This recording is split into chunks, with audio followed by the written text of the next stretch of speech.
Minister has expressed condolences over the Red Fort terrorist attack and the bus crash in Saudi Arabia in which several Indian pilgrims lost their lives. He further added, and I quote, "We have so much to discuss and our relationship is very strong. I think the economic relationship can be strengthened further and our defense and security ties are also very important going forward. I look forward to our discussion today." Yes, Siddhant, share more details about this statement that is now coming in from Australian Prime Minister.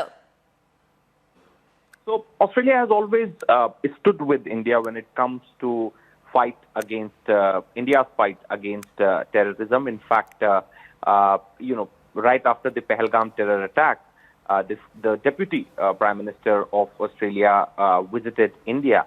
And at that point in time, when, there was this global narrative which some of the Western countries did try to create, perhaps against India, Australia made its position very clear that the ceasefire was an act of Indian leadership.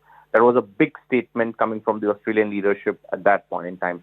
Now, once again, since both prime ministers have met, Prime Minister Albanese expressed solidarity, for the loss of lives in a tragic accident in Medina, where 42 Indians have lost their lives.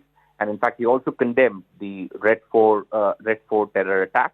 And this has been the standard position of Australian government when it comes to India's fight against terrorism. And Australia has always stood with India shoulder to shoulder in supporting India to combat terrorism. So this was the first time both leaders are meeting after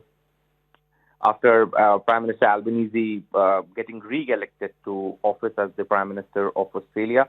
Very, very special and important relationship.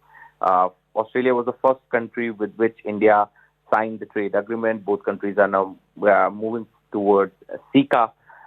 In fact, the talks are underway. Both countries have deep cooperation in defense, critical minerals. Both countries are important partners in the Indo-Pacific. So this cooperation is very deep, and there is also a brilliant leader-to-leader relationship between Prime Minister Modi and Prime Minister Albanese. And perhaps this bonhomie was on a display today in Johannesburg when these two leaders met on the sidelines of the G20 summit. Yes, thank you so much, Siddhant, for joining us on the broadcast and filling us in with all those crucial information.